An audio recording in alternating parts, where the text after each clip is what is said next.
Radhe Radhe friends, जय श्री कृष्ण। आइए हम सब निर्जला एकादशी व्रत की कथा सुनते हैं। कथा सुनने के लिए हमें एक लोटा जल लेना है। हाथ में हम तिल लेंगे, सफ़ेद तिल या काले तिल आप जो भी चाहे ले सकते हैं। फूल लेंगे, इसके बाद हम कथा सुनेंगे। तो आइए हम कथा सुनते हैं। भीमसेन व्यास जी से कहते हैं कि हे पितामह, भ्राता युधिष्ठिर, माता कुंती, द्रौपदी, अर्जुन, नकुल और सहदेव आदि सब एकादशी का व्रत करने को कहते हैं, परंतु महाराज मैं उनसे कहता हूँ कि भाई मैं भगवान की शक्ति पूजा आदि तो कर सकता हूँ, दान भी दे सकता हूँ, परंतु भोजन के बिना नहीं रह सकता। इस पर व्यास जी कहने लगे कि हे भीमसेन, यदि तुम नरक को बुरा और स्वर्ग को अच्छा समझते हो तो प्रति माह की दोनों एकादशी को अन्न मत खाया करो। भीम कहने लगे कि हे पितामह, मैं तो पहले ही कह चुका हूँ कि मैं भूखा नहीं रह सकता, भूख मुझसे सहन नहीं हो सकता। यदि वर्ष भर में कोई एक ही व्रत हो तो वह मैं रख सकता हूँ, क्योंकि मेरे पेट में वृग नामक वाली अग्नि है जो मैं भोजन किए बिना नहीं रह सकता। भोजन करने से वह शांत रहती है, इसीलिए पूरा उपवास तो क्या एक समय भी बिना भोजन किए रहना कठिन है। अतः आप मुझे कोई ऐसा व्रत बताइए जो वर्ष में केवल एक ही करना पड़े और मुझे स्वर्ग की प्राप्ति हो जाए। श्री व्यास जी कहते हैं, पुत्र, बड़े बड़े ऋषियों ने बहुत शासन आदि बनाए हैं जिससे बिना धन के थोड़े परिश्रम से ही स्वर्ग की प्राप्ति हो सकती है। इस प्रकार शास्त्रों में दोनों पक्षों की एकादशी का व्रत मुक्ति के लिए रखा जाता है। सुनकर भीमसेन नरक में जाने के नाम से भयभीत हो गए और कांप कर कहने लगे कि अब क्या करूं?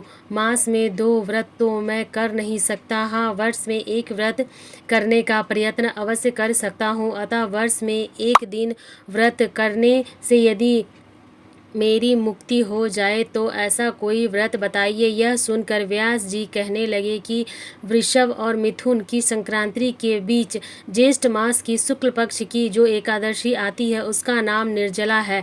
तुम उस एकादशी का व्रत करो। इस एकादशी के व्रत में स्नान और आचमन के सिवा जल वर्जित है।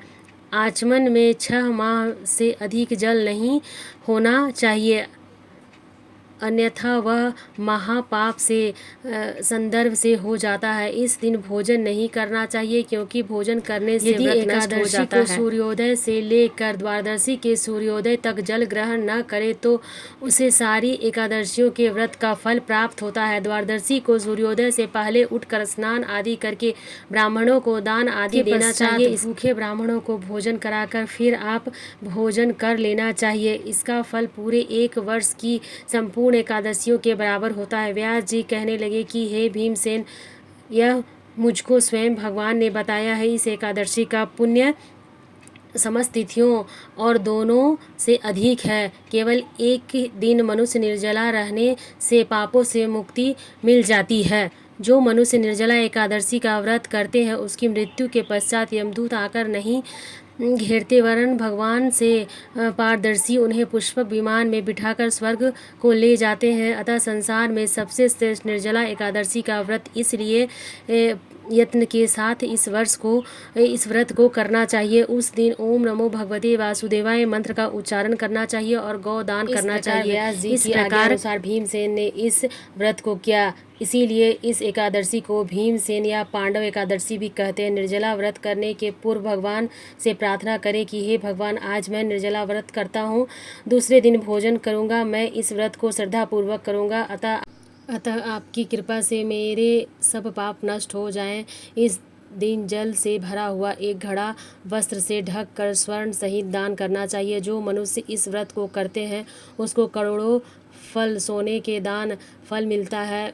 जो इस दिन यज्ञ आदि करते हैं उसका फल तो वर्णित ही नहीं किया जा सकता। इस एकादशी के व्रत से मनुष्य विष्णु लोक को प्राप्त होता है। जो मनुष्य इस दिन अन्न खाता है वो चांडाल के समान होता है, वो अंत में नरक के में जाता है। जिससे निर्जला एकादशी का व्रत किया है वह चाहे ब्रह्म हत्या हो या महापाप करता हो, चोरी की हो या गुरु के साथ द्वेष किया हो, मगर इस व्रत के प्रभाव से स्वर्ग जाता है। जो स्त्री और पुरुष श्रद्धापूर्वक इस व्रत को करते हैं उन्हें अग्रलिखित कर्म करने चाहिए। भगवान का पूजन, फिर गौदान, ब्राह्मणों को मिष्ठान व दक्षिणा देनी चाहिए तथा जल से भरे कलश का दान अवश्य करना चाहिए। निर्जला एकादशी के दिन अन्न, वस्त्र, उपहार आदि का दान भी करना चाहिए। जो मनुष्य भक्ति पूर्वक इस कथा को पढ़ते हैं या सुनते हैं उन्हें निश्चित ही स्वर्ग की प्राप्ति होती है।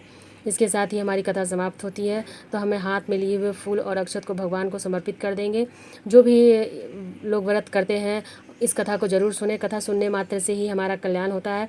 कथा सुनने के बाद हमने हाथ में फूल और अक्षत लिए हैं, उसे हम भगवान को समर्पित करेंगे। समर्पित करने के साथ ही हम आरती करेंगे। हमारी कथा समाप्त होती है। जय श्री कृष्ण, राधे राधे। आपको यह कथा का वीडियो कैसा लगा मुझे कमेंट करके ज़रूर बताइएगा। आप सभी लोगों को एक बार फिर से निर्जला एकादशी की हार्दिक बधाई। हम महिलाएं घर में तीज त्योहार, व्रत, कथा आदि कैसे करते हैं यह जानने